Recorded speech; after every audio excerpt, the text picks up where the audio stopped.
안녕하십니까. 소양대학교 자동차 기계과 교수 봉필준입니다. 오늘은 저랑 같이 자동차 융합공학, 자동차 공학 요 통합적인 1학년 교과목에 대해서 저랑 같이 수업을 해보도록 하겠습니다. 오늘은 4주차 제1강 시간입니다. 자, 자동차 공학 아마 우리 각각 해당하는 반의 교수님들을 통해서 PPT라고 하는 프레젠테이션 교환을 통해서 3주까지 여러분이 수업을 하셨어요. 근데 어렵죠? 이론이다 보니까. 그래서 저희 교수님들이 직접 연합을 해가지고 이렇게 온라인 강의를 할 수 있도록 한번 찍어봤습니다. 좀 서툴고 잘 못하더라도 여러분들이 긴장할 수 있으니까요. 그거는 좀 이해를 해주길 바라겠어요.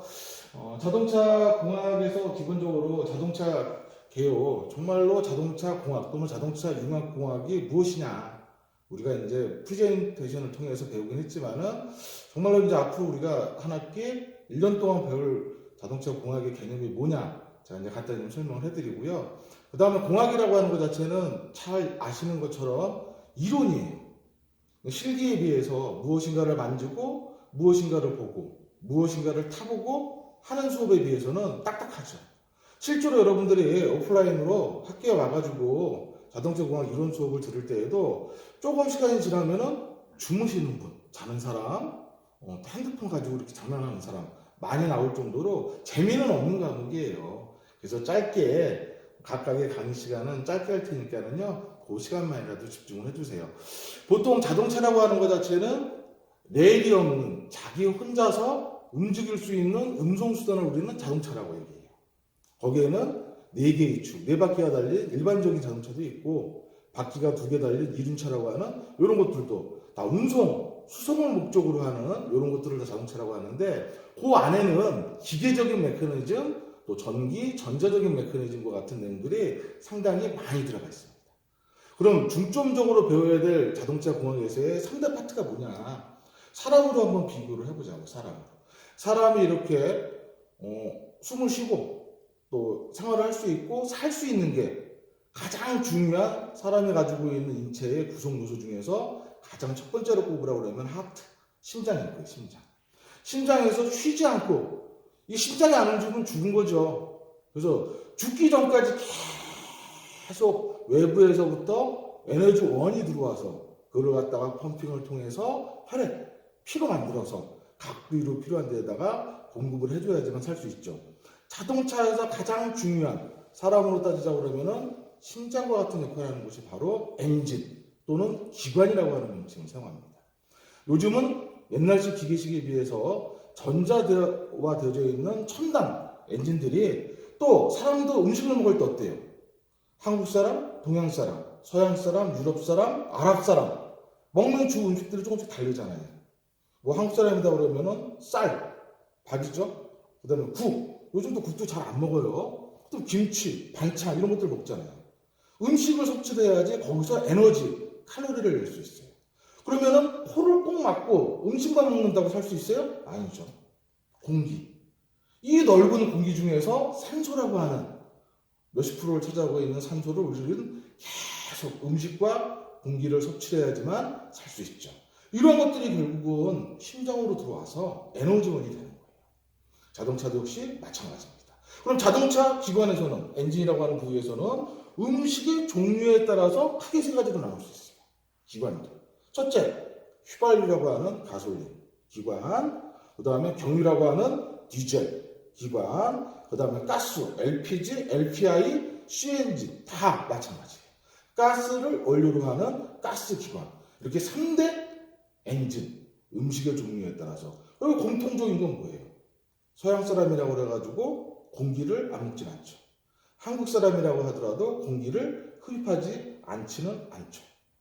공통적으로 공기가 일정량의 비율로 계속적으로 들어와야지 에너지가 될 수 있어요. 자, 음식과 공기에 따라서 엔진, 가장 중요한 심장, 3가지 연료로 나눌 수 있다. 어떻게 해요? 가솔린, 디젤, 가스. 기억 꼭 해주시고요. 주로 우리가 많이 사용되고 있는 것은 현재 가스보다는 가솔린과 디젤 기관을 주로 많이 사용하죠. 그러면 사람으로 심장만 있다고 그래가지고 움직일 수 있나요? 내가 생각하고 어딘가를 걸어가고 제가 팔을 이렇게 들고 또 춤도 이렇게 추고 할 수 있는 것들은 뼈마디, 관절 이런 것들이 있어야 돼요.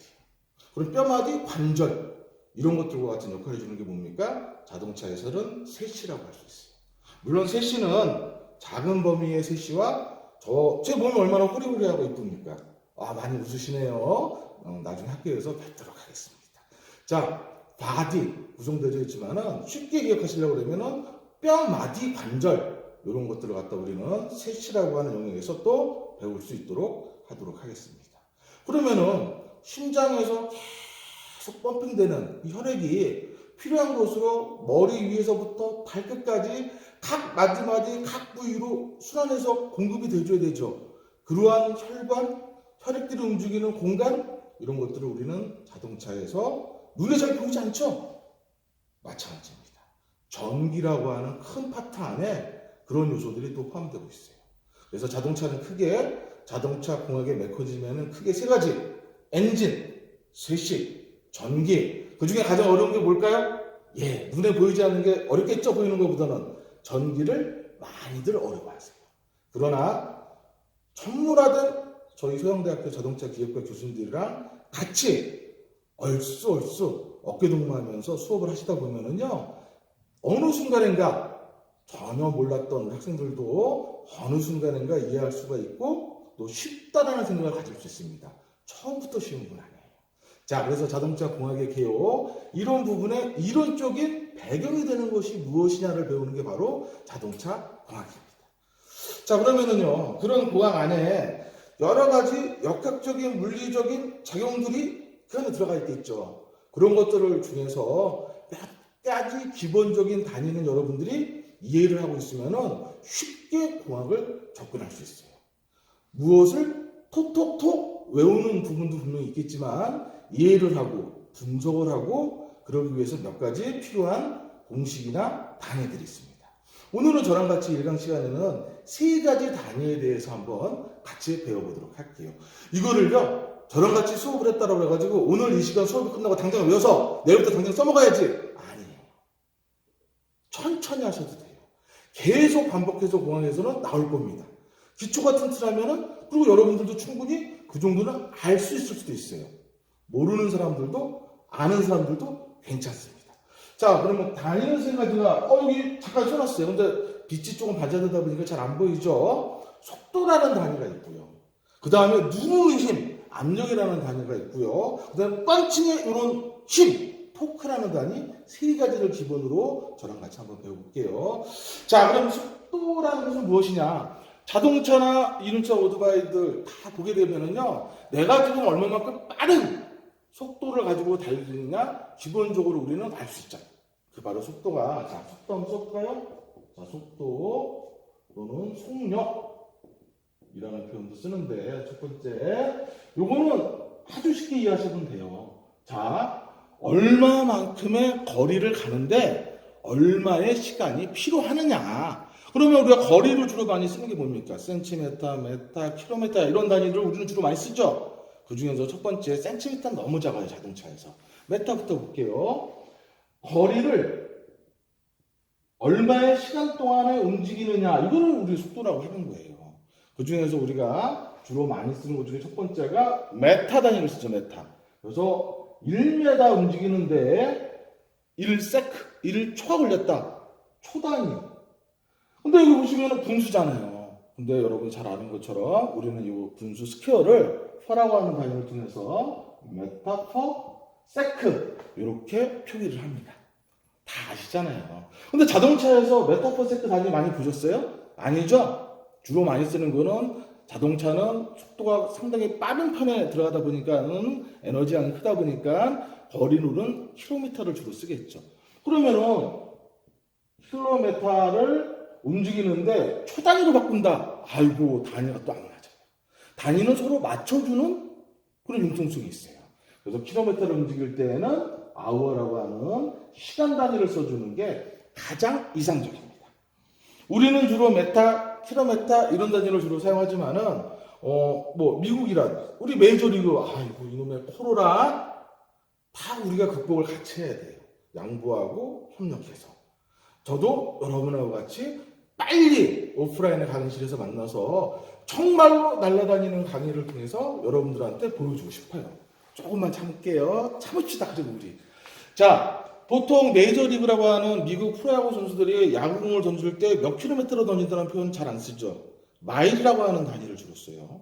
그러니까 일부 국가나 일부 나라에서는 메타 킬로미터도 쓸 수 있지만은 마일이라고 하는 단위도 주로 쓰고 있습니다. 그래서 우리가 상식으로는 알아줘야 돼요. 예전에 여러분 세대는 모를 거예요. 찬호박? 박찬호. 지금은 캐나다에 지금 이제 이적해서 가 있는 류현진이도 왼손 투수지만은 옛날에는 150km까지 던졌어. 150km까지. 근데 그쪽에서는 뭐라고 했냐? 메이저리그에서는 100마일 정도를 던져줘야지 엄청난 강속구 투수라고 얘기해요. 90마일 정도 던지면은 평균 보통 투수예요. 마일이라는 단위 쓰잖아요. 자, 그럼 마일은 뭐냐? 1마일은 약이라는 표현, 약이라는 표현을 쓰면은 약 1.6km 정도의 단위랑 비슷합니다. 근데 속도는 시간이 들어야 된다고 그랬죠. 그래서 킬로미터에는 맞는 단위가 뭐라고 그랬어요? 아워라고 그랬어요. 1시간 동안 안에 1.6km를 갈 수 있는 정도의 빠르기다. 이렇게 이해를 하시면 되겠죠. 자, 상식이라고 그랬어요. 1마일이 1.6km예요. 100마일로 야구공을 던지게 되게 되면은 160km 정도는 던져야 메이저리그에서 통할 수 있는 강속구 투수다라고 얘기를 할 수 있습니다. 자, 그 다음에 나오고 있는 단위는 바로 뭡니까? 압력이에요. 자, 압력. 이런 단위로 맞춰봐야 돼요. 그럼 뭐냐? 힘으로 면적을 누르는 거예요. 그래서 면적을 나누는 겁니다. 보통 그러면 어떻게 이해가 쉬우느냐? 보세요. 일반 성인들, 어른들, 엄지손톱, 단면적, 평면이죠. 가로, 세로, 면적, 여기에 얼마만큼의 무게로 누르느냐? 그때 힘, 킬로그램 단위를 주로 씁니다. 킬로그램. 근데 교수님, 공부 좀 한 친구들이 그래요. 이미 우리가 1주차나 2주차나 3주차에서 킬로그램 말고 킬로그램 퍼스 또는 킬로그램 F 붙여서 중이라고 하는 단위는 또 뭔가요? 둘 다 힘 또는 무게의 단위죠. 그러나 킬로그램은 일반인들이 주로 쓰고 있는 질량이라고 하는 무게의 단위고요. 공학에서는 지구의 중력을 감해서 무게와 힘이 적용이 됩니다. 중력이 잡아당기는 힘이 적용이 되겠죠. 그래서 포스라고 하는 힘이 가해져야 됩니다. 자, 그래서 이거는 중력이 작용한다 그래서 중량이라고 하는 단위입니다. 같은 힘의 단위지만은 공학에서는 중력을 계산한 중량 단위를 주로 쓰고 있다. 그러나 모든 물체나 사물은 지구의 중량이 동일하게 작용을 해요. 그래서 포스 힘을 생략을 해도 크게 문제는 없습니다. 자, 그럼 면적은 뭐냐? 평면이에요.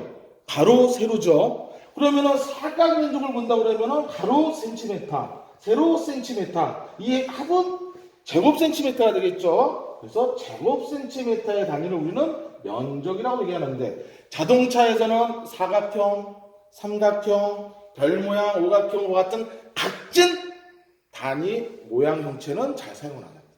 기계 자동차에서는 주로 어떤 형태의 모양을 사용하느냐? 바로 원의 면적이에요. 동그란 원, 진원이라고 얘기합니다. 그래서 원의 면적을 구하는 공식, 사각형은 너무 쉽죠. 가로 곱하기 세로. 자, 여기서 우리가 하나 학습해야 됩니다. 원의 면적을 구하는 공식은 자, 반지름 R이라고도 하고 또는 지름을 갖다 우리는 D라고 하는 기호를 사용을 합니다. 그럴 때 자동차에서는 4분의 파이 D 제곱. 파이 3.14 쭉쭉쭉쭉 가죠. 그래서 소수점 숫자자리를 끊어서 3.14. D는 지름의 제곱입니다. 이렇게 외우시는 게 가장 좋아요. 근데 이거를 계산기로 막 두들기려고 하다 보면은 3.14에다가 지름을 제곱승을 하고 그러려면 어렵죠? 미리 계산을 해놓으세요. 요거를 나눠주면은요, 0.785가 됩니다. 약. 여기에다가 지름을 제곱을 곱하면은 면적의 단위가 나온다. 이해가 가시죠? 쉽습니다. 자, 그래서 이러한 압력의 단위. 그러면은 얘를 붙이면 어떻게 됩니까? 킬로그램 중 스퀘어 제곱 센티미터. 이게 우리가 가장 대표적으로 쓰고 있는 압력의 단위입니다. 오늘 수업의 끝으로 토크라고 하는 단위에 대해서 간단히 한번 알아보도록 하겠습니다. 자, 토크는 이 부분을 살짝 한번 지울게요. 필기도 다 하셨죠? 지금 졸고 있는 친구들은 없을 거라고 믿습니다. 자, 오늘 1강 시간에 마지막으로 우리가 기본 단위 중에서 우리가 이제 토크라고 하는 단위를 배우도록 할게요. 토크는 속도나 압력은 나눴죠. 토크는 나누는 건 아니고요. 합해지는 거예요. 곱해지는 거예요. 그래서 토크라고 하는 단위는 힘 곱하기 거리. 얘만 유일하게 곱해지죠. 근데 여기서 우리 중요한 게 있어요. 우리 아까 압력 배울 때 힘의 단위를 주로 뭐로 쓴다고 그랬어요? 공학 단위로. 질량 단위를 쓰나요? 중량 단위를 쓰나요? 중량 단위를 쓰죠. 그러니까 힘의 단위는 킬로그램 중. 그 다음 곱하기 거리는 킬로그램하고 이렇게 매칭이 되는 단위가 메타예요, 메타. 물론 센티메타 쓸 수도 있어요. 그러면 단위가 너무 한쪽이 작고 한쪽은 크기 때문에 보통 일반적으로 쓸 때에는 킬로그램 메타라고 읽습니다. 근데 이 곱하기를 써주면 좋은데 또 공학에서는 또 기호를 써요, 약어를. 어떻게 쓰느냐. 킬로그램 중 하이픈 메타. 다시라고 있죠, 다시. 하이픈 메타. 근데 곱하기는 앞줄을 바꿔도 되죠. 책에 따라서 인터넷 검색해 보세요. 어떤 경우에는 메타 킬로그램 또는 킬로그램 메타. 곱하기라 같은 값이 나오기 때문에 괜찮습니다. 그리고 이렇게 하이픈을 쓰는 경우도 있지만은 또는 같은 단위로 킬로그램 중 이렇게 점처럼 되죠. 어퍼스트로 같은 요를 해가지고 같은 단위예요 다. 요 단위나 니꼬르다. 그리고 곱하기는 앞줄을 바꿔도 같은 답이 나오기 때문에 상관없다. 그러니까 어떤 막 싸우는 친구들이 있어요. 야, 내가 책에서 봤는데 메타 킬로그램이다. 아니야, 내가 인터넷 검색해 보니까는 킬로그램 메타야. 아예 같은 단위. 그렇게 싸우지 마시고요. 이 두 개는 같은 단위다. 그러면서 우리가 세 가지 단위를 기본적으로 배웠어요. 근데 우리가 또 하나 여기서 마지막으로 오늘 마력이라는 단위 많이 들어봤죠. 마력. 요거 사학 한번 칠판 지우고요. 마력까지 설명하고 오늘 수업은 마치도록 할게요. 마력이 뭘까요? 자동차 좋아하시는 사람들이 많이 그래요. 야, 너 차에 마력이 몇 마력짜리냐? 영화에서 보니까는 무슨 1000마력이더라. 배예요, 배? 배면은 1000마력 기본으로 가죠. 근데 자동차에서 1000마력, 몬스터도 아니고. 보통 우리가 알고 있는 자동차는 몇 마력 정도나 될까요? 소형차, 중형차, 대형차, 스포츠카, 트럭, 디젤에 따라서 좀 다르겠죠. 그러나 보통 100마력에서 300마력 정도 사이다. 평균 150마력에서 200마력 정도. 요즘 나오는 차들은요, 준준형 같은 경우도 한 200마력 전후로 일반적으로 되어져 있다. 물론 스포츠카나 몬스터 같은 차량들은 300마력, 400마력 넘는 차들도 있어요. 슈퍼카의 3대 정의가 뭔지 아세요? 슈퍼카가 되려고 그러면은요, 슈퍼에서 파는 자동차 말고요. 우리가 정말로 알 수 있는 슈퍼카. 일단 배기량 3000cc를 넘어야 돼요. 마력 300마력을 넘어야 돼요. 차량 속도 300km/h 이상이 돼야지만 세 가지를 다 갖추었어요. 물론 이 중에 제로백 있어요, 제로백. 100km/h까지가 정지된 상태에서 얼마 정도의 속도가 나오는 거예요. 이런 걸 배우는 게 공학이에요, 공학. 제로백 되는데 제가 당연히 차 타고 다니죠. 제 차는요, 악셀레이터를 엄청나게 밟아야지 100km까지 나오는데 상당히 많은 시간이 걸립니다. 근데 좋은 차들은 빠져요, 슈퍼카에서. 정리해, 세 가지. 예. 자, 마력까지만 오늘 알아본다고 그랬습니다. 왜? 한 번에 너무 많이 배우시면 머리가 아파요, 머리가. 자.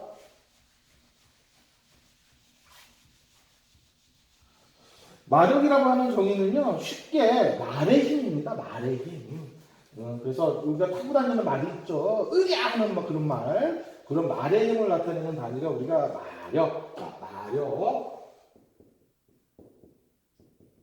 마력은 영마력, 영국에서 주로 쓰는 힘의 마력의 단위, 그 다음 프랑스죠. 불마력 주로 하고 있는데요. 단위가 기본적으로 좀 틀려요. 영마력에서는 주로 마력의 단위를 뭐라고 하냐면요, 호스파워, HP를 주로 많이 사용을 하고요. 그 다음에 우리나라에서도 많이 쓰는 겁니다. 불마력을 주로 쓰죠. PS. 문제 하나 낼게요. PS, HP는 호스파워, 말의 힘이죠. PS라고 하는 어원은 무엇일까? 이게 첫 번째 4주차의 문제입니다. PS가 의미하는 거. 또 PS의 발음이 어떻게 되는지. 주로 많이 쓰고 있는 거니까는요. 다 같은 마력의 단위예요. 마력이 뭐냐? 자, 마력은요. 제가 지금 무엇을 그리는 것 같아요?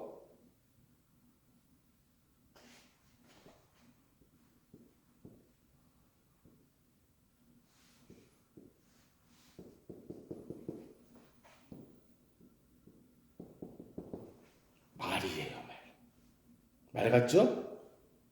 고맙습니다. 예. 자, 이 말이 색깔 한번 바꿔가지고요.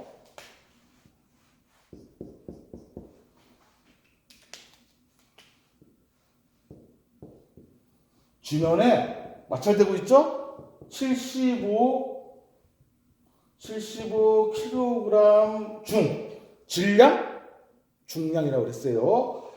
이게 무게를 말에 묶어서 움직이겠죠, 끌겠죠, 들어 올리겠죠. 말이 앞으로 가지만은 실제로 물체는 위로 상승하겠죠. 얼마만큼의 1m를 말이 1m 움직이는 거예요. 그쵸? 75kg의 무게를 1m 들어 올리는데 시간이 얼마나 걸렸느냐? 1초 걸렸대, 1초. 그게 1초 걸린 거죠. 이거를 합치게 되게 되면은 75kg 중에 무게를 곱해줘. 토크, 아까 배웠죠? 이럴 때 얼마의 시간이 걸렸느냐? 1초 걸렸다. 말 한마디가 일반적으로 낼 수 있는 힘은 1초 동안 안에 75kg의 무게를 1m 정도 끌어올릴 수 있는, 움직일 수 있는 힘을 우리가 1마력이라고 합니다. 보통 아까 제가 얘기했죠? 자동차는 보통 몇 마력? 200마력으로 잡아볼게요. 100마력으로 잡아볼게요. 계산하기 쉬우니까. 100마력이면 여기다 곱하기 100만 하시면 돼요. 7,500kg 정도를 움직일 수 있는 1초 동안에 그 정도의 파워, 이걸 갖다 우리는 마력이라고 정의를 합니다. 잘 기억하실 수 있죠? 자, 오늘 4주차 1강은 여기서 마무리할게요. 고맙습니다.